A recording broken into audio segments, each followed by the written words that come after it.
Yay! Hi. How's it going? Hi, You got everybody. the sounds of Lucas doing this before you saw it. It was like, Yeah, sorry, y'all don't get to witness it, but we have a little dance party to the countdown theme song every single time before we go live. You're wondering what that sound was, and now It you was get to him. place the sound to the image of Lucas doing During this, the chat. driving the big rig or whatever. Yeah. Welcome to Literally Wasted. This is the end of February, so that means it's time for our final live discussion for Neverwhere. What? We're talking about the whole book this time, so we're going to spoil it. it feels like a month since we did this. Am I wrong? It's a lot happened in the past 2 weeks. It snowed. It snowed. It snowed. So we're in Birmingham. It snowed in Birmingham. And I hope everyone in all of the messy zone was okay, because I know y'all, if you're in Texas and other places of the country, it was rough. So I hope you fared okay. And you don't have a $10,000 power bill so you can buy more books. Lit Wasted Below. This is the What?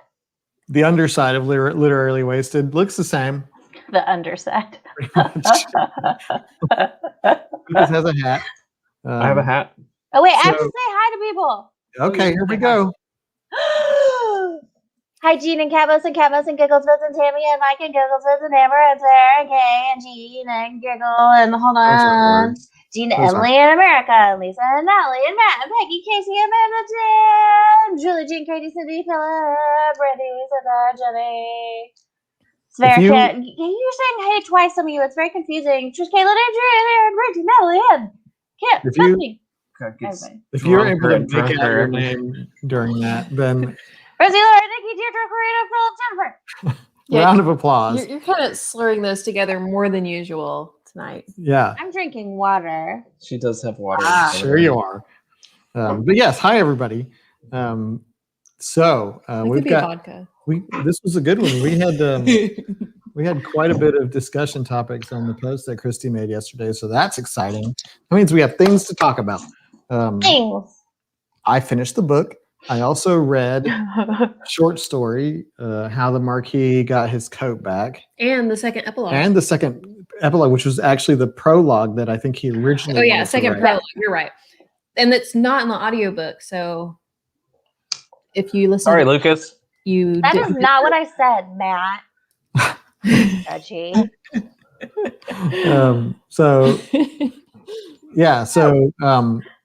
So there's a lot of there's a lot to unpack here. Neverwhere. What a story. What do we think about it? Do we want to start there? That's back.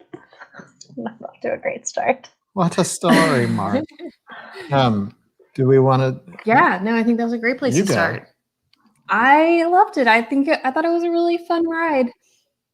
It was a little random, but I really enjoyed that. And like I mentioned in the last one, in the introduction, he said that he wanted this to feel like what Alice in Wonderland and Chronicles of Narnia did for him as a kid, but he wanted to have that feeling for adults. And like going in, having read that, maybe really just like go with the flow and enjoy it, because like having that setup and that information, like I knew it was going to get wild and trippy, and it did. I have a question for Lucas. I want to hear this next. I want to hear, Lucas, since the first half of the book, yes, did it improve for you or not? Yeah. So y'all know I kind of went in the first half and I was humdrum about it. Humdrum. I don't know. I think my expectations were set very high because of everyone's praise leading up to this, and so I just think I had some expectations going into it. I did like it a lot more in the second half. I felt like now I kind of understand the world. The characters got a little bit more fleshed out. It flowed a little bit better for me. I really liked what I want more than anything. I don't care about the Emperor's new coat and all this other stuff. I want to know what happened in Atlantis. That's what I want. Yeah, Lucas, great. Okay, I love Atlantis and Atlantean stuff. Love it. And when I heard that Azazel was in Atlantis or whatever his name was, Asgard, when he was in Atlantis, oh my God, my ears went, what? Oh, what's that all about? Yeah, I don't think you'll understand. Lucas almost wrote a musical one time. I almost wrote a musical about Atlantis. Atlantis, but then I found my favorite hidden gem musical of all time already is exists. a European. Oh, I can't even remember. It's like Icelandic musical about Atlantis. It's the best thing ever. Anyway, I really perked up and I really liked Islington. I wanted more out of him. I felt like the door opening was just kind of like a quick and easy, like sweep them out the door and be done with it. But no, I think it picked up in the second half. I did not go on to listen to the and I know a lot of people love this character. To be fair, you finished it today, so I think if there's nothing wrong with that, we have people who read up to the discussion all the time. That's true. But I think if you had finished the audiobook like a week or so ago, and you had like some free time, I think you would have been more inclined to be like, "Oh, I'll listen to it." Okay, that's totally true. And I will say this: I will preface this entire book with I've been very distracted with Take a Shot stories, so this has kind of been a secondary thing to me for the month. So excuse me, yes, we are not your first Jenny, priority. You messaged me. I will trust me. I'll share this musical with you. It's fantastic. It's whoa! I can't believe you found another one. Anyway, it did pick up. I think it's a good story. I don't know if it would garner all the praise that I've seen from it. It's just it was fun. It was good. It did finally kind of come together. Part of me was like, man, Richard, you want to go back to that shithole at the end? I don't know about that, dude.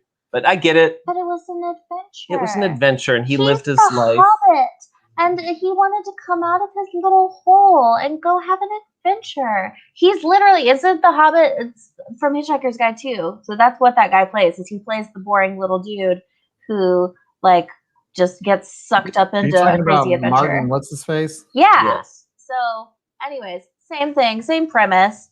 This Richard is the normie boring dude who gets sucked into an adventure and then goes back to his normal life and then is like, wait, I want the adventure. So I guess I'll keep talking. And then Adam can close this out. I enjoyed it a lot. I mean, I enjoyed the first half and I enjoyed the second half. I will say that honestly, Chrissy pointing out that he wanted this to be like grown up adult Alice in Wonderland, that did help me a lot to just kind of like be like, all right, you're just going to enjoy the story. Don't try to make sense of some things. Like some things don't have to make sense and that's fine. I really enjoyed it. I will say it's not one where I was like, I don't want to say swept away. I wasn't like immediately like fully invested in the story. Whereas like we've read some other stuff where I was like, oh my God, I want to read more. I was like, I want to read more. This did not have that like super drive for me, but I still really, really enjoyed it. And I thought it was a really fun time. I love that there's not a sequel. Honestly, like I think like it's a perfect little story all in its own. I don't need more. It actually made me want to go back and finish the Shades of Magic trilogy because I haven't finished that yet. That urge hit me pretty hard. Like as soon as I finished the book, I was like, I need to pick that trilogy back up. But no, I really dug it. It's a nice, fun story without being like life-changing for me personally. But you know, I dug it. Yeah.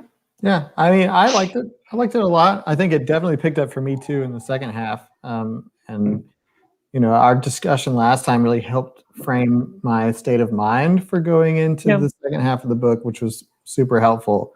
Yeah,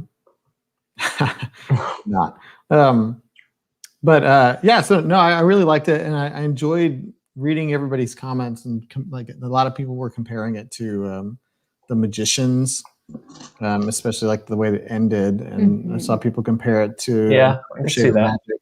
And I was like going through the same sort of thing, reading this book. I was like, where have I seen this before? There's something ringing a bell here, and then it clicked me. This book is the Super Mario Brothers movie. Excellent observation, seriously. Adam. Really? right before the live stream, Adam pulled up his I Word wrote an document essay where he actually does have like the first page of an essay on this subject. Why Neverwhere is based on the Super Mario Brothers movie. Think about it. You got every man pulled into an alternate dimension by a lady who turns out to be royalty.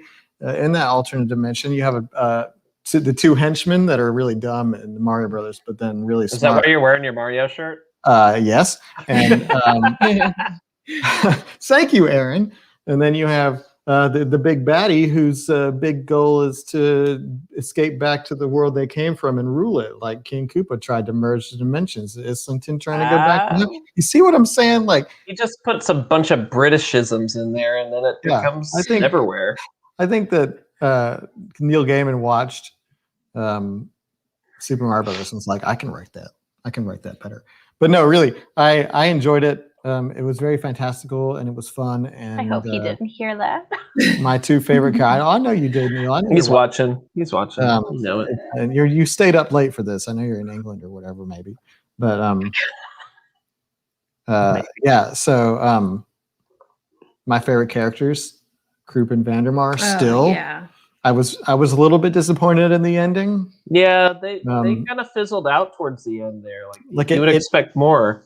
It really built up towards what I thought was going to be this like a sort of amazing thing with this all-powerful angel and these two seemingly all-powerful henchmen, and then Dora with her magic powers and Richard being just some regular dude. Like that's sort of the David and Goliath thing you look forward to, and then she just opened a door and was like, "It's not heaven, it's somewhere else," and then they all just got sucked into it. And like I wanted so much more out of Islington because like you really see how corrupt he is through everyone else's actions, not him. And like he just gets really loud at one point and like raises his voice, and then he just goes back to his like. Because he's an angel. I get it, but like I don't know. It just felt a little. And I know some other folks said so in the comments. I was wondering what was in Richard's pocket, though, because did anybody else think it was really weird when he got the vegetable curry? Which I do want us to talk about the food again because what I said last time was correct. And so he went back and he took the vegetable curry to Dora or whatever, and she hugged him and she patted. It's written, and she patted him on the bottom, and I was like, weird and random. That has to have a purpose. And sure enough, it was her putting the key in his butt. Some to my pocket for you. Reach around. How do you do? Yeah, that was good that paid off. We have some differing opinions about Richard. What did you think of Richard? Well, first half, I thought he was an amazing vehicle for introducing us to London Below because he's basically us. We don't know anything about this, and he's looking at everything through fresh eyes. And I liked that he was kind of, I don't know, like just there. And he didn't really have any like he didn't turn out to be this amazing. I mean, I guess he did kind of, but like he didn't gain any big skills, and he didn't like learn a whole lot, and he didn't figure out London Below. He just kind of tagged along and things worked out, but in like a really weird anticlimactic way. And I kind of appreciated that he didn't turn into this great hero. He's a normal dude. And he went back to his normal life and then realized I want to go look. I might be boring, but I don't want this more boringness. I'm gonna go back. That's my biggest problem is it's like Alice in Wonderland is Alice in Wonderland, and like that is a. Is it? Have you read it? I have seen the Disney movie multiple times. Thank you very much. It is a fantastical, beautiful place that I would love to adventure in, and like I don't want to go where Mr. Hanky lives. Really, you want to get eaten by a flower? Sure. Cats and rabbits. Alice in Wonderland is horrifying to me. Yeah, I think that Neverwhere is also horrifying to me. Based on some of the things that happen. Now, somebody mentioned, it was Trish. We didn't finish talking about Richard, but the battle was with the beast, because we're talking about there was no epic battle at the end, but the battle is the beast. I also found that underwhelming. That was a little dramatic. She's like, and then he charged, and then she's like, stick him in the side, and then it was done. Yeah. Like, here's the deal. Like, Okay, so Hunter is like one of the greatest warriors of all time. Apparently, she's like, if not the greatest warrior of all time. Her whole life's goal is to slay this beast. She's trained all her life to slay this beast that she knows exists. She finally gets there. The beast handily dispatches her, and then she's like, "Richard, take the spear and stab the beast," and he does, and it's over. It's a magic spear. I'm with you, Adam. That was so. It was very just like matter of fact, very short and succinct, and like. But correct me if I'm wrong, because I totally could be wrong. She's fought all these other beasts and all these other major cities and like these divine beasts. But the Beast of London's a big one. I know, like this is the cream of the crop, right? Beast of London's purpose is to guard an angel. And dumb little Richard just pokes it in the side after she gets trampled. Magic spear. I know, like it just. But she could have done that. Yeah, I feel but like it didn't work for her. Hunter has the training. She was also very emotionally distraught because she was traitorous. No, she was traitorous. She was. Also, did we ever find out why she can't go to above? I don't feel like we did. What was her curse? That's a bummer. Yeah, they never talked about that. Or was it real? Was it a trick because she was a liar? Well, or was it something that Mr. Creep and Mr. Vandemar, like, was that part of her employment with them? But the Marquis knew. Oh, he knew about. That's why I wonder. Like, I kind of feel like it was real because he knew about it. Yo, I was so sad when he died. Who? I mean, he came back, but I was the Marquis. Yeah. I knew he was going to come back. I had a feeling. Well, yeah, because he gave the bird guy something, so I just kind of figured. I was like, well, that's probably a way for him to not die. But it made no sense to me. Like, he got no information from it at all, or like next to none. Yeah. Like, I loved the 3 questions. Like, that amused me greatly, but it was such a waste of his time. But he did, because remember later he said when he knew he was going to die, because Croup and Vandemar didn't keep their word and give him an hour-long head start, which I don't know why, but that more than anything in this book made me very, very angry that they didn't keep their word and give him a whole hour head start. I just feel like they're the weird kind of villains that would have like honored that sort of thing. I felt the same way, and I was Well, in London Below, I feel like has a structure and an honor system, and then like that which should have fallen within it. And I was really shocked that it didn't, or at least like follow him, but wait an hour. Like you can find him after an hour, maybe. Like just bend it, but don't totally break it. I was not surprised that they broke their word. They I was like very disappointed in them. But then after that, I'm sorry. Oh no! Why even let them like ask the 3 questions? Just kill them. Yeah, they like to toy with people. That's true. I love Croup and Vandemar. Let me say it. I want to know them. It was dumb and it made me mad. But also, the Marquis did say after that they were talking while they tortured him. So while we didn't get to hear what they were saying, we didn't get to witness it. That's how he actually got the information. I forgot who he said it to later, like maybe the Birdman or something. But he was saying, when people think you're about to die, they just talk. Yeah. So like he was getting more answers. We just didn't get to hear them as the audience. Okay, that's fair. That helps me. And he did learn that Hunter is the traitor. And I think he found out more. He knew about like the angel and like all that stuff. Probably. But yeah. But then he washed down the sewer. Yeah.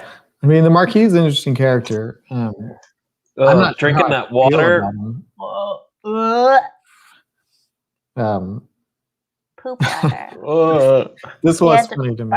Poop water. Teasing him with that little piece of art, and he was like, "Oh," and then he ate it.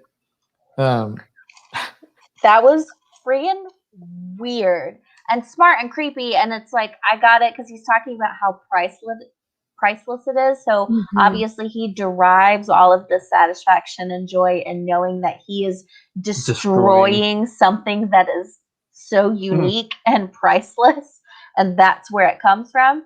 But like, just it made my gums hurt thinking about it. It made me love them even more because they're so just like anti what your expectations are. And it's a special kind of evil too. Adrian said the Bond villains. I mentioned this last time. They're like Mr. Wint and Mr. Kidd from Diamonds Are Forever. Nobody's seen that movie but me. Yeah, I don't know what you're talking about. But yeah, Mr. Creep and Mr. Vandermeer, love them. Like every scene they were in was like, for me, I was like, yes, I get to read them. I get to see them talk to each other. Except for their end, like their demise was just kind of like. Although it was funny when he was like, "I killed your family," and then it was just like, "It's like bye." I like how Vandermeer was faithful. He was just like, and just like let go and was like, bye. Bye, buddy. Bye, Vandermeer was kind of the dumb one. Your dad. In the discussion topics post, Katie Dahl asked, "Do you think Mr. Vandermeer could have been redeemed if not for Mr. Croup?" I don't think so. I feel like Croup and Vandermeer. I know that they seem wildly different, and that's something that's pointed out in the beginning. Like in the beginning, it's like these are all the similarities. These are the only differences between them, and it turns out they have like no similarities whatsoever. I honestly see them as one entity. I think it's Croup and Vandermeer. It's not a normal partnership. Look at everything that they've been doing for hundreds and hundreds and hundreds of years. I think they've turned into like this one weird. It's like a demon in two bodies. Yeah. It's like separate sides. They're so different. They're like separate sides of the same demon's brain. As Casey said it a little bit more succinctly. Sorry, Casey. Now let's have good word times. Some people know who I'm talking about. I think Cindy knew who I'm talking about. Rex knows about Wint and Kidd. I have no idea who that Pinky is. and the Brain. Oh, Pinky and the Brain. They're the henchmen from Diamonds Are Forever. They like complete each other's sentences and stuff. It's weird. But yeah. Let's go to one of their discussion topics. What do you got? This is from y'all. Let's talk about the ordeal. Like a couple of people wanted to talk about the ordeal. So Bethany asked, how bad must it have been if only one guy out of apparently hundreds or thousands could come through it? And how did Richard do that? What characteristics did he have that helped him come through it? And Anastasia. Sorry. Yeah. I mean, I think this is something that we should definitely talk through because the ordeal is not what I was expecting it to be at all. Which I think is why so many people failed at it, maybe. So this is good. We should come back to this. But yeah, the ordeal. I don't know. I didn't know what to expect. I think I expected more of a physical challenge. But it was actually more of a mental mind trip. I feel like the ordeal exists to basically convince you that you needed to kill yourself. Yeah, I think so. And to convince you that you're crazy and have you accept that. And because he had like Gary appeared and was like, "Hey man, you're in the real world. You're crazy. You should kill yourself." And but I imagine it's different for every person because this was very specific to Richard, and I wonder if it is. It's a test of like character. I mean, that obviously can't be the same for everyone, but I still kind of don't get some of it, honestly. It was really confusing to me. That was the most confusing part of the whole book to me. Justice. The ordeal is kind of like the cave on Dagobah. That's a Star Wars reference, which was a weird little sequence in which Luke Skywalker went into the cave and saw Darth Vader and like struck him down, and then the mask came off and it was his own face. And he's like, okay. I am Darth Vader. Yeah, it was this weirdly personal experience that he had to overcome and not kill himself. And the reason that he came back and was able to survive is because he thought of Anastasia. Yeah. Well, and Matt has a really good point. Like in the ordeal, it suggested that he's been imagining all of London below after a nervous breakdown in the real world. And I think you can read this book that way, that he did have a nervous breakdown, and this is him reacting to that. And this, I don't know, I think that's a really fascinating way to see the whole thing. Because he's like a middle manager accountant guy, right? He's got a very high maintenance fiance who doesn't seem to care about him. Yeah, like I could totally see this. It's him going through something. Yeah. Yeah. And that would explain all the plot holes he has. Yeah. No. And but the only thing that keeps me from thinking that is the short story of the Marquis, because Richard's not in it. True. And I don't want to believe. Or maybe I don't want to believe that version. I want to believe that Neverwhere is real. Maybe short story is Richard's dream. Maybe. And along the same lines as what Peggy said, Joe mentioned how anesthesia continues to pop up for him and our minds just through Richard.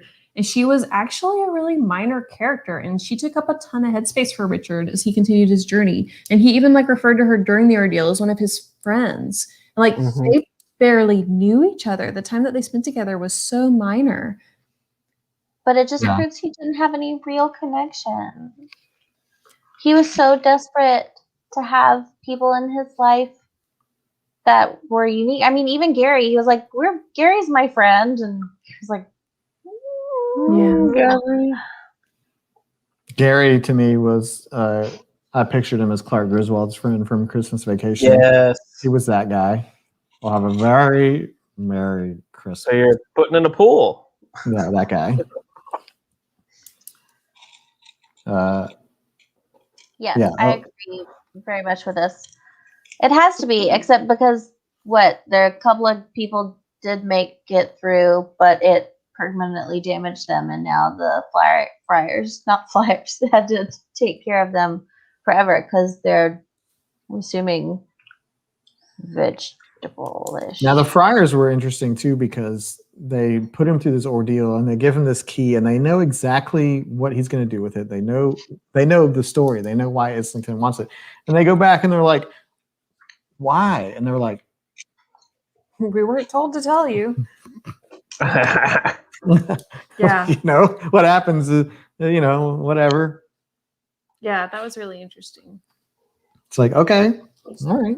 You don't have any responsibility towards what could have happened here. You could have let an evil angel back into heaven, and then your afterlife would have been terrible. But that's fine. Going back to anesthesia really quick, I knew that we were going to get her back because they said this little comment that not everyone who's taken by the bridge is gone forever. So I knew that we were getting her back. And we never did, and I couldn't believe it.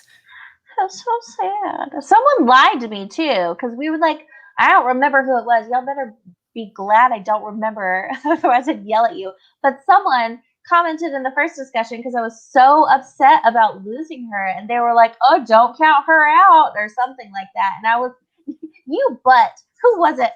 You lied to me. Might have been me, because we were talking about that one line. Blackfriars, Fuller Jet, Sable, and Filigan. Yep. That's his name. Neil Gaiman just set up so many different stories in this book, just touched on them barely. He could go back and just create so many books from this book.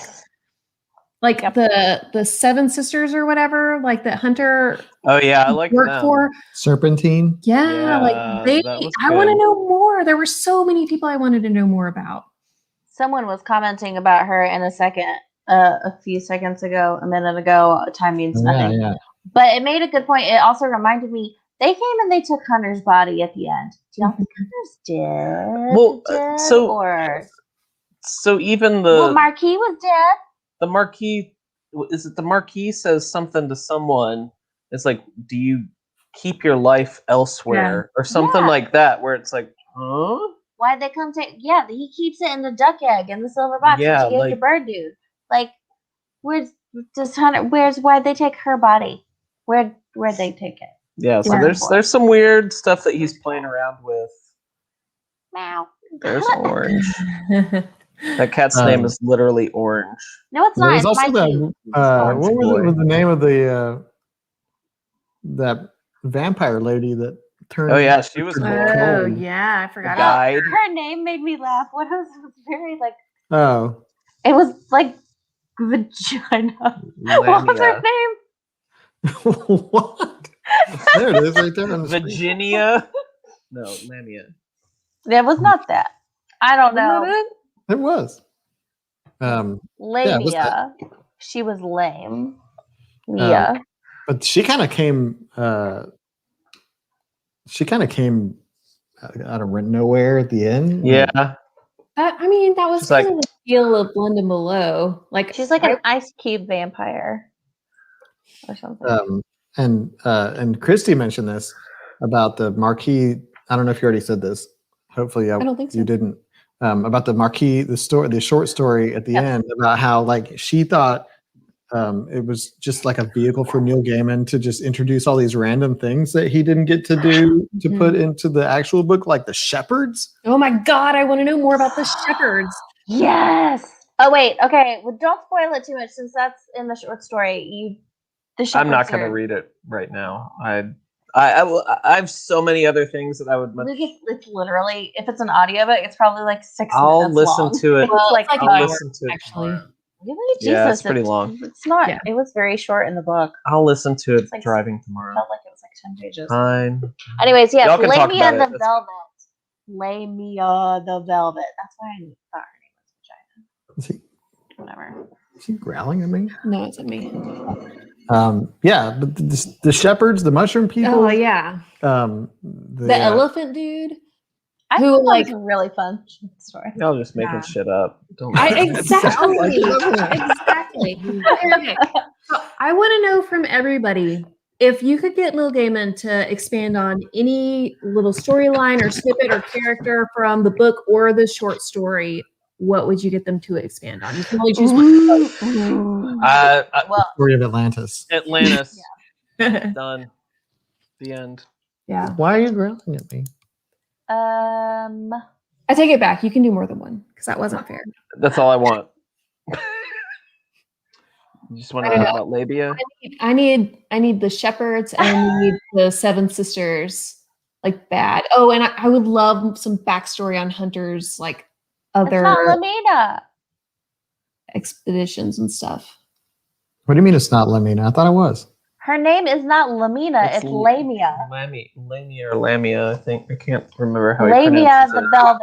And Matt Scalisi got where I was going with it. Natalie, if the mushroom people and the elephant person were in the short story, how the Marquis got his coat back. Yeah, it was So at the end of the book. at the end of the audiobook and the end of the ebook and at the end of the preferred text physical book.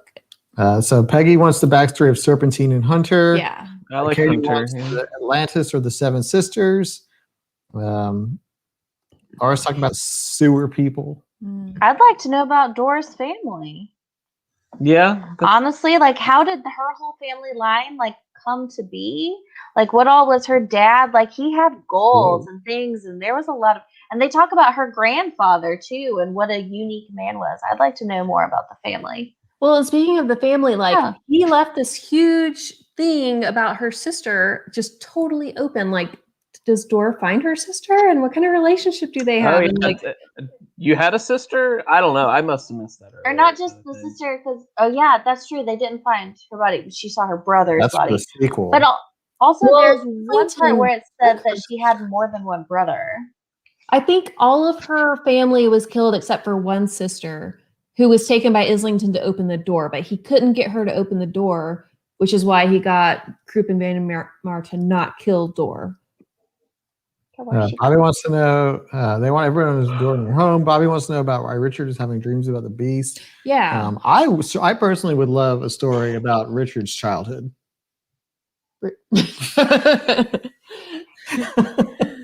I want to know what Richard was like in elementary school. Mm-hmm. No, you don't. No, I don't. Richard was my least favorite. 2 Adrians. Yeah. So basically, everyone except Richard. Richard, and I think somebody said it before. Richard is like It's a vehicle to experience the story. Well, and also by the end of the story, he was a different person. He doesn't fit in London above anymore, and he has a new confidence and new skills and a new reputation. But I still don't want more Richard. Like, I would much rather have more of everybody else. Yeah. Nice. I'd love to see. I'm into the Islington backstory. I want the Mr. Croup and Vandemar. Oh yeah, I want more of them. Story. But you want a comedy show with them. It's like it's the Croup and Vandemar comedy hour where it's them like of Croup and Vandemar, the misadventures of Croup and Vandemar. If you go back in the book and the ebook, there's the original prologue, which is Croup and Vandemar, and it was set 400 years before this story. And at the end of, like, it's a page and a half. At the end of it, they're just like burning down a monastery. At the end, they're like, our next appointment is in 400 years, and that really disappointed me. Like, I expect them to be a lot more active and do a lot more evil stuff. What do they do in between then? That's the story that I want to know. Like, Croup and Vandemar shoot the shit. They just eat puppies. So here's the thing: is he was chewing on a puppy. They were really gross. Wow, and so the reason it wasn't too much for me is because you have little snippets of them being supremely. You have those snippets. I'm going to cover that with my finger while I talk, so I have to look at it. They're really gross and violent and twisted and nasty, but it comes in between other. You only get like a little snippet of it between other parts, so it wasn't too much for me. Where I feel like if I was reading only about the two of them, it would mess with my head. I would love that. They might be immortal. Keep down. They might be immortal because, like, one of them, they don't have blood. Yeah, I think that's true. They've been around for a long time. Blue. Yeah. I want the Croup and Vandemar. Ooh, I like this adventures. Caitlin. I took the time jump as they time traveled, and this idea gives me hope because if she sent them all the way to the other side of whatever, maybe they can come back. Yeah, they should have just showed up behind them and be like, "Well, time travel." At least one of them could transport himself. Oh yeah, Mr. Croup did the blinky thing. He used several times. Yes, this is a good point. Yeah, that there was so much of Croup and Vandemar that went unexplored. Who created them? Asks Martin. They they brought up Lucifer to Islington. Yeah, Lucifer. Lucifer, that small time chump. There's a lot going on here. There's a lot of the sort of mythology or theology that needs to be explored here. And Neil, you scratched the surface, man. Yeah. Well, I think that's the whole point of this book was just throw so many random ideas out there and just not even get into them. Jeremy Bearmead. Peggy got Jeremy Bearmead. Jeremy Bearmead. Sorry. But we just watched that episode. I've been making my family watch Good Place. It's a good show. Oh. And we just watched the Jeremy Bearmead episode. Is anybody else dumb like me? And hear the whole thing first. No. So when Dora opened the door with the duplicate key and sent them, and it just says as far away as she could through time and space. Mm-hmm. So I read a thing afterwards, just to refresh my memory, because I finished reading the book 2 weeks ago. And I was reading a synopsis written by someone else, and they were like, and then instead she sends them to hell. And when I was reading this book for more than a couple seconds, when she was like, I sent them as far away as I could through time and space, I was like, Jupiter, 3,000 years ago. I don't know. That's just kind of where my brain went. I didn't automatically assume that she sent them to hell. Did anybody else? I didn't get that. I didn't get that. I was like, there's lots of flat gases and colors. I was like, she sent them to Jupiter, but maybe a long time ago. Because I feel like if she sent them to hell, Croup and Vandemar would be like, yes. Yeah. Right. Or just, I thought she just sent them to the other side of the universe. Lauren thought it was hell.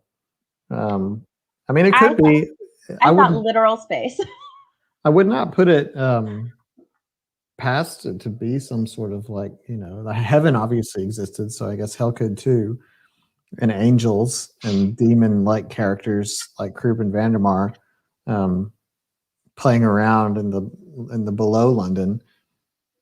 But that whole part, the whole Islington and that heaven and all that stuff kind of came out of nowhere, and I wanted to know more, and she just sent them away to an undisclosed location, and time, and but the thing is, like, they looked through the door, and it was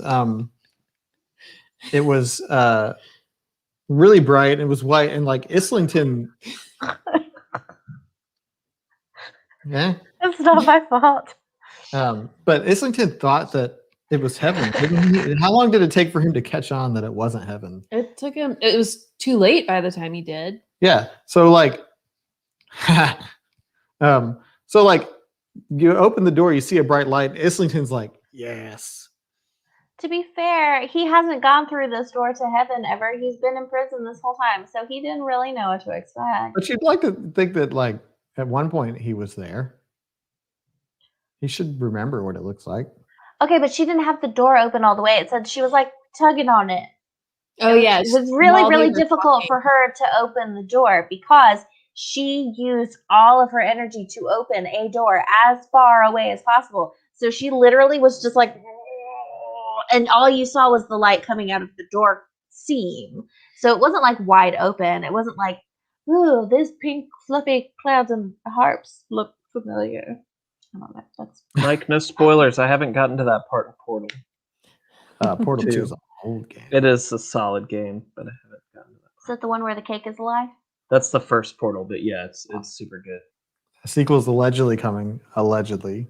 Oh, but yeah. What? Going back to the book, we're gonna go way back. We're gonna go back to Hunter. Is her betrayal out of character for her? And do her actions at the end of her life redeem her? And also, did anybody see it coming that she had already been hired by Krupp and Vandermeer? Especially when they did the double fake with the hiring the other dude. I don't think I have enough information to say what is in character and what is out of character for her. I think that she is so we don't know her. Blank. She was just stone cold. I don't know. I definitely was a twist. I was a little shocked to see that Krupp and Vandermeer weren't as dumb as they claimed to be for hiring that other guy, and pulling the old switcheroo. But I did not see it coming. I didn't either. Yeah, I didn't either. Like I said, I also wasn't super, like, don't get me wrong, I was sad that she died, but I also, like you said, since we don't really know anything about her, I didn't feel a very strong emotional connection. So I was like bummed that she died, but I was way sadder when Anastasia died. Yeah. And I don't think it was out of character for her because I feel like she's just totally loyal to the job that she's been hired for. And that was the job. And I think that is her number one priority. This is a good question. Her name is literally Hunter. So all she cares about is the hunt. That is her thing. She has killed all of the things, and all she wanted to kill was that big old piggy. So, yeah. Okay. She has the key copied. Yeah. So Dor had the key copied when they were at the market by Hammersmith, her old pal. But don't they tell us, but I forgot. And then she's like, "Ha, I had the key copied," at the end, which was, to me, kind of. I wasn't expecting that either. I wasn't expecting it, but I also thought, like, it made me do that. It made me make that face. I was like, because like it's something about it was just like, oh, kind of convenient, like, aha, but I copied the key. It's like Bill and Ted being like, well, why don't we just hide the thing and then come back and then I'll remind myself. Like, here it is. Excellent. Yeah.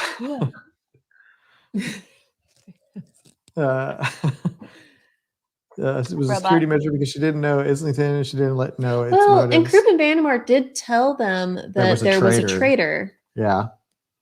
Yeah, I don't know if she knew who it was.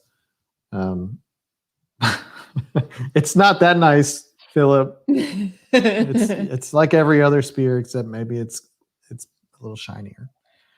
It's magic. Let's talk about romance.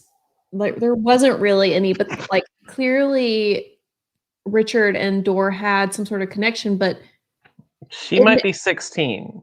She might be. Yeah. And also like how old is he? I feel like he's in his like mid to late 20s. I feel like we made some assumptions about his age and we don't actually know how old. But he's got to be in his mid to late 20s. Well, but he left his town at the beginning of the book, and then it was only a few years after that we were in the story. So he could be like 21. And also, these people in underwear, they don't age normally because they're supernatural people things. Did you just call it underwear? Yes, I did. Yeah. Also, but it's true. When they were drunk on the angel wine, and there's that like, one moment. He's like, yeah, that felt gross to me.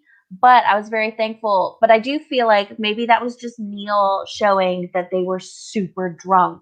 Because don't you have those weird out of character thoughts when you're totally smashed? And then because it never came back up again. I feel like they did have a bond. But after that, it didn't feel like a romantic thing. It just felt like they really were close. Did anyone else want the lady from the beginning old lady come back? Like he gave this lady this umbrella, and I thought that was gonna go somewhere, and then it just didn't do anything. And I was like, okay. I thought at first I thought that old lady at the end was the same person, but then she was just I did. I was wondering, and then nothing happened. Like, get away from me. I was kind of sad that didn't materialize because I was like, okay, you could have just said he was okay. Well, Julie, Robin, Constantine says that was the lady at the end. It was? But I missed that. I didn't catch that. What lady? And Erin says the same too. She thinks the it's one the by the woman at the end. The door that they opened up at the end. The lady that he liked. The lady at the end had an umbrella, Steve Moss says. Yeah, it was a dirty umbrella. Dirty white umbrella. What? I am Natalie. Natalie, I'm going to rewrite this book. It's going to be called Underwear. It's going to be really good. But Underwhere, W-H-E-R-E. I can write. That's why I thought it was the lady at the end. But then the way she acted towards Richard, right? So I didn't get that. Yeah, they mentioned the umbrella, and that's why I thought. Because he described her before they had an interaction. And I was like, it's the lady from the beginning. And then they had an interaction, and I was like, oh. Yeah, it did not satisfy me. Laura says, I think we were supposed to think that he could think it was the lady, but it wasn't. So another discussion topic on the group post, or on the Facebook post, was from Kent Reed. He said, I like how the author proves that once you get what you want, that you're not the same person you were. When he finally got the life he wanted, you discovered the life you really wanted was the one with Lady Dor. Well, the grass is always greener, isn't it? Well, and he spent the whole book trying to get back to his life, and then he ended up not wanting it anymore. But who's to say he's going to get back down to Neverwhere and be like, oh. Yeah. Well, one thing I really, really appreciated was he was like, I can see my whole life like unfolding from here. He's going to marry the secretary lady, the new girl, and they're going to unpack all his boxes, and they'll have a happy life. And it would be a happy life. Yeah. But and that's not what he chose, which is fine. But I love that they recognize that like it would be he had a choice. Life. Yeah, he totally had a choice. He wanted to go sleep in some hay and shit instead. Make out with a 16-year-old. The grass was definitely greener, and it was this, like people comparing it to the Magicians, where Quentin goes back and works in an office job, and he's like, yeah, this is just what I do now. And then his friends come and like bail him out. They're like, we need you to come back, which is also like the ending of the Super Mario Brothers movie. But in this case, like he kind of has a moment of breakdown. He like draws a door on the wall, and then the Marquis comes and gets him. Well, what did y'all think? People have been talking about that in the comments. The door opens and it's not Door, it's Marquis. What did you read into that? I assumed that Door was there and had opened the door. Yeah, how else would it have been opened? Well, some people are talking about that Richard could have opened the door. Maybe Richard is the door. Or does he still have the key, like Islington's key? Because that allowed him to go back to London above. It would make sense that it would allow him to go back to London below. Or what if the door opened and all of a sudden you were in Red London and boom, there the worlds collide. Then things get crazy. I will admit, I have not been listening for the past minute because I reread the beginning. Ew, stop. I'm going to cut it off. I reread the beginning and the end with the lady, and it's not the same two ladies. And here's my reasoning why. One, the way that he types, like their particular vernacular, he types like so that they have an accent, when you spell things differently. And it's different for the two ladies. One can say thing and the other says thing. But also in the beginning, the lady says the reason she gives Richard money in the beginning is because she thinks that he's homeless. So she tries to give him money. And she said, I've been homeless. I know what it's like. That's why I thought you were homeless. And so this lady in the end, unless she's been super down on her luck again, she's all of a sudden in a different country and homeless when she wasn't before. And all of a sudden her accent is different. I'm inclined to believe it's two different. I think the scenario is meant to be repetitive. It's like, this is how the story opened and this is how it closes. But I do not believe they're the same woman. Yeah, I agree. I don't know. My initial thought was that they weren't. But I took it the same way. Sorry, I really needed to go back and read it. I will say this. Are you talking about the White London twins? That is exactly who she's talking about. And I would watch that. Yeah, if we had like a literarily wasted book, Smash Brothers, where we just took all the characters from the different books that we read and made them fight each other. I'm down. We should make a bracket in March. We should have a March Madness bracket. Oh, we should. You're good at you know how to do that. I do know brackets. Yeah, I think Neil Gaiman should quit writing and be a narrator and the audiobook narrator because he does a good voiceover. I appreciated him. I was surprised that he did such a good job because I forgot that it was him reading it. It was very good. Yeah, well, you listened to it, right? I listened to it, and it was very well narrated. I really enjoyed it. I read the actual book, so it was narrated in Bill Murray's voice. So, on the discussion topics post, this isn't really, I don't know, Dan posted, I often like to visualize how I'd adapt a book to screen. And he always felt that The Wizard of Oz made a mistake not having Kansas in color at the end, since Dorothy now has a newfound appreciation for home. And this made him think he'd love to see a film version of Neverwhere in which London above is more colorful and unfiltered and London below is more muted, but that those gradually become the opposite throughout the film, where in the end, London below is more vibrant and real, and London above is more muted and colorless. And I gotta say, I love that concept. That was cool. That's good. I dig it. Is that Dan Lafferty? Mm-hmm. I'd love to see a lot of things translated to film from this book. Lucas, do you remember how he said mosquito? Because I can't remember. I think he said mosquito. Did he say mosquito? He didn't say mosquito or anything like that. This is not like the guy on the cruise that said squirrel. Squirrel. It was the best. When are there mosquitoes? Mosquitoes in the bog when they're. Oh yeah. I took that as like when Smeagol is leading the hobbits through the dead marshes. That's kind of what that felt like to me. Dan wins. Yeah. With his there you go, Dan. Yeah, you win. no, that's directorial vision. Dan, you're going to direct Neverwhere, the movie. Well, it's already a thing. Well, there's the BBC version. There's something on YouTube. Well, apparently mosquito.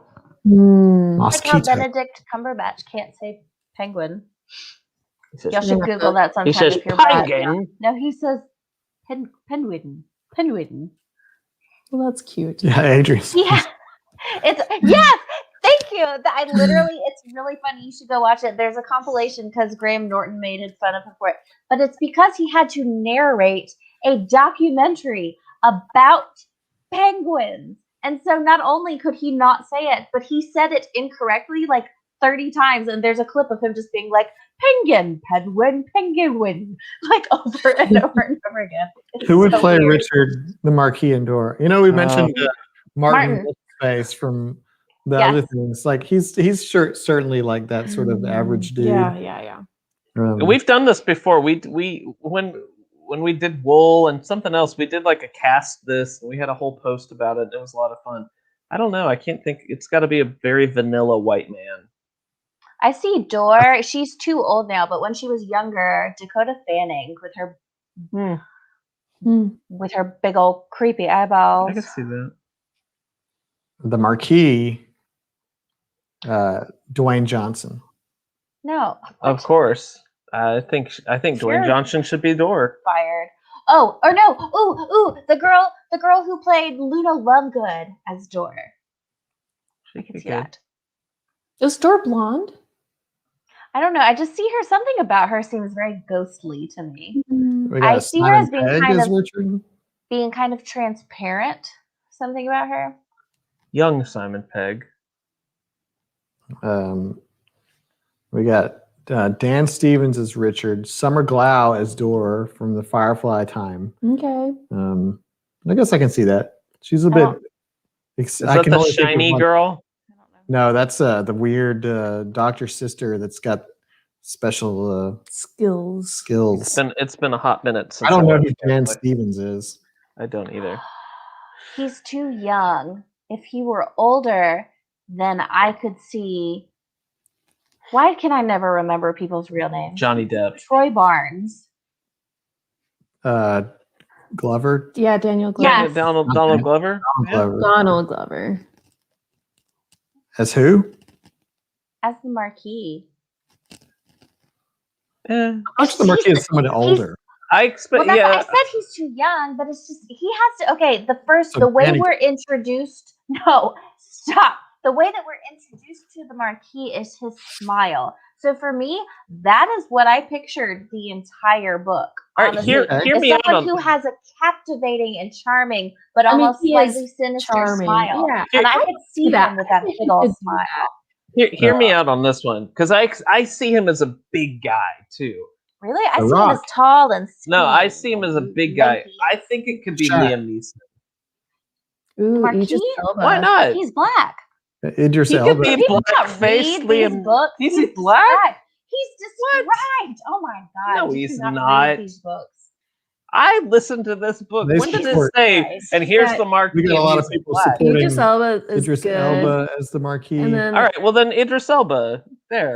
Brittany seconded Donald Glover. When you first see him coming out of the shadows, is only his white smile, his big, sinister, charming smile. Tonks actress's Dor. That's now, interesting. who's Anya Taylor-Joy as Dor from? She was. She's not old, but Gambit. Oh. Yeah. Yeah. So yeah, we're casting this movie. Oh no. You have to stay true to how it's written. I haven't seen Big Bang, so that goes over my head. Big Bang Theory. I know what the show is.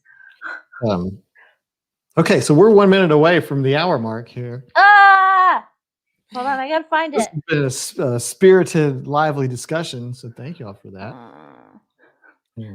That's when you have about, right?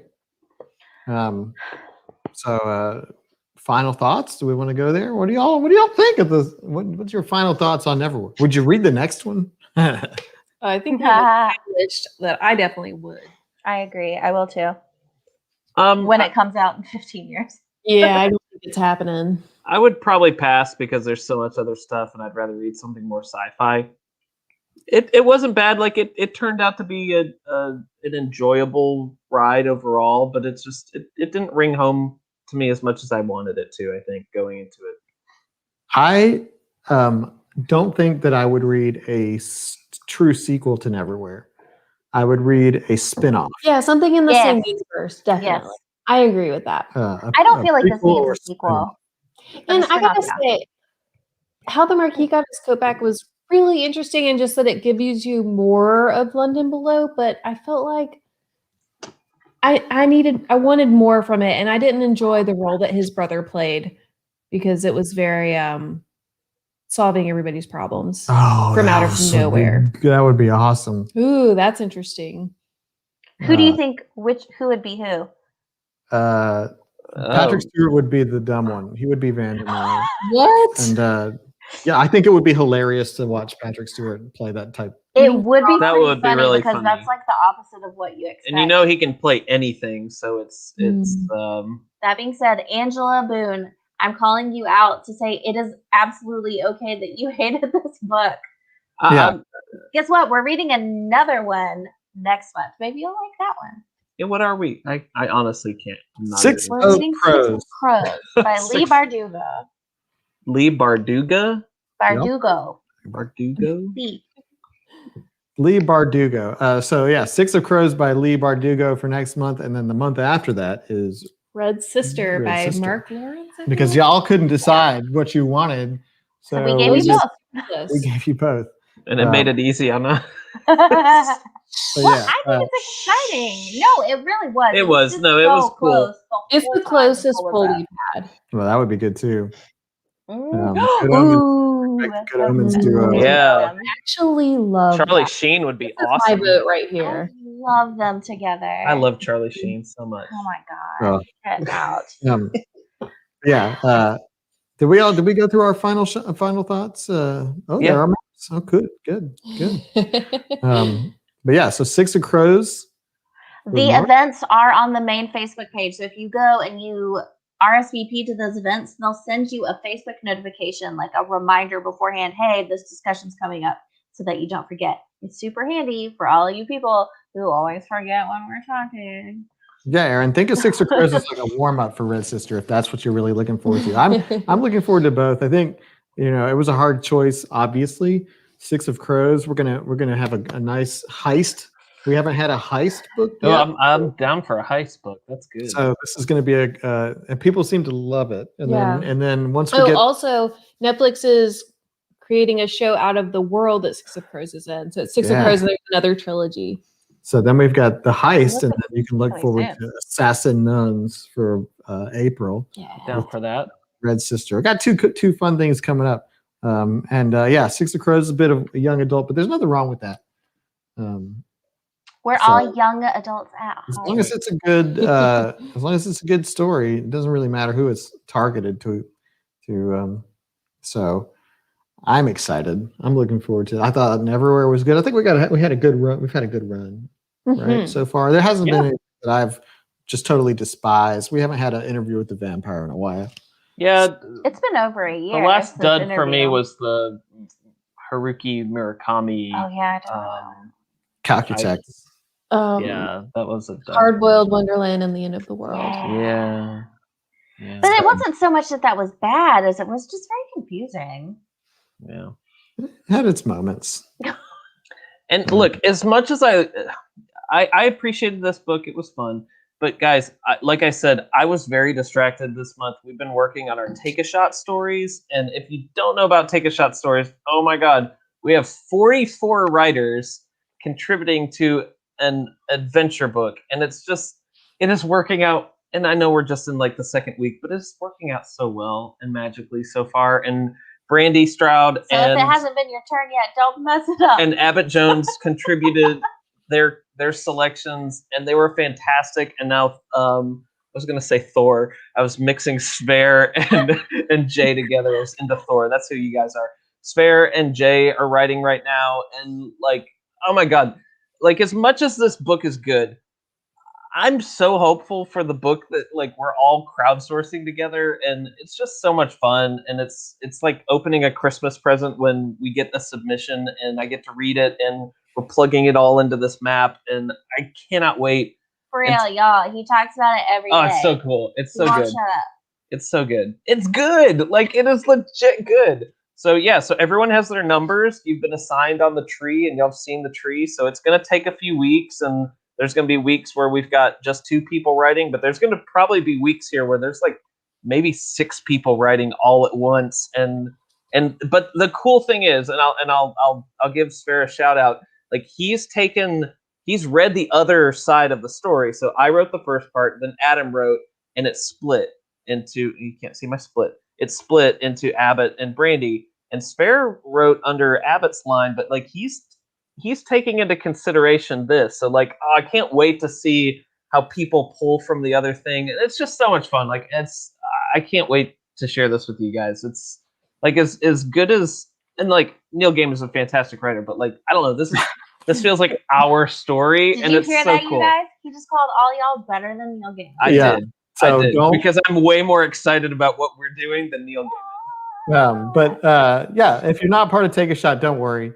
It's a fun project, and we'll have many more fun projects down the line. But it's a fun thing. I love reading them. Well, not everyone can be a writer, because if we all write it, then who's reading the book? I'm specifically I'm talking about myself. I'm not contributing to the writing for the book because I am not a writer, but I am reading. We've got some editors, and if you're an artist, great. Like I'm gonna reach out, because I would love to have some panels in your own style, because it's like at the end of the day, like what better way to bring a book community together than to like make your own book? And like we've got all this talent and all these wonderful people, and I don't know, I just think it's a cool way to kind of encapsulate our community into a little project. So I'm super excited. It's a ton of fun. So lots of fun things happening for Literarily Wasted this year. Stay tuned for more. And as always, we got more books coming that we're going to read and talk about. Yeah. Go check the dates. Wait, I'll tell you what they are right now. They are Wednesdays. Shocker. March 17th and 31st. So March has 5 Wednesdays in it. So instead of the 2nd and 4th Wednesday, we're doing the 3rd and the 5th. So mark your calendars. Do it right now. March 17th and 31st. Be there. Talking about Six of Crows. Before we go, I have to address 2 questions really quick. Karina asks, how will we be able to buy this? We're actually going to post the book for free on our website. This is just a writing experiment. It's going to be a digital book for free. And Jody asks, can we buy physical copies? We've thought about that, but we haven't really gone down that route. And if we do, we will definitely do something that's affordable and easy for everybody, because we want to share it with everyone. It will not be $300. Yes, it will not be $300. It's really, this is a fun thing that we want to share with you guys, and give a creative outlet. That's what we saw, is we have so many awesome people in our group. We have so many writers, and trust me, I'm a creative, Adam's creative, we're all creatives. It's hard to manage a creative process, and it's daunting to take on an entire project like that by yourself. So I realized that, and I think breaking it up like this gives people attainable goals to where they can contribute. They feel like they've done something, they've been a part of it, but it's not an overwhelming stressful thing. So this hopefully should be a fun thing for everyone involved, and trust we want to make it free and accessible to everybody for this first time, and I hope it turns into something really cool, and we can do more of this and involve more people in the future. So a couple of y'all have mentioned we picked St. Patty's Day, the 17th, for one of our Literally Wasted So Wednesdays. You better be drunk. If that's a problem, let us know. If enough people don't want us to do that, we can move it. We can put up a poll. I'm not Irish. I will be wearing.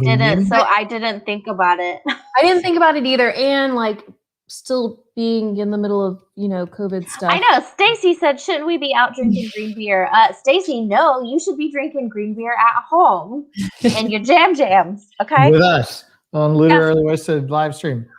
You can still drink green beer and eat potatoes.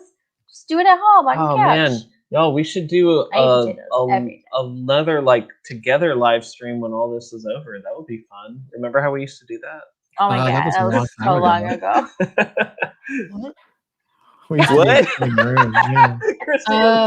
used to see each other face to face. You would sit next to me. Remember? We had 2 cameras hooked up to the computer. That seems Yeah. Change I camera would sit next angles. to you and we would fight over what food we were going to order every time. almost been a year. It's been 11 months. It feels so weird.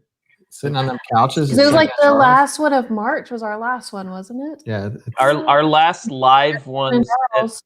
at Second and Charles right before all the COVID stuff hit, and then it was like we shouldn't found be out doing about this. Tom Hanks that night, didn't we? That's true. That's true. Oh, weird. Time flies. when you're having And we were fun. like, we shouldn't be streaming live anymore from a store. Anyway. Yeah. On Look at that note, yeah, thank you for so much for joining us. As always, this is a highlight of our month. So we love highlight of you, my little every man. 2 to 3 weeks. Yes, and we'll see you very, very soon. March 17th. Yeah, luck of the Irish. If Bye. that's your thing.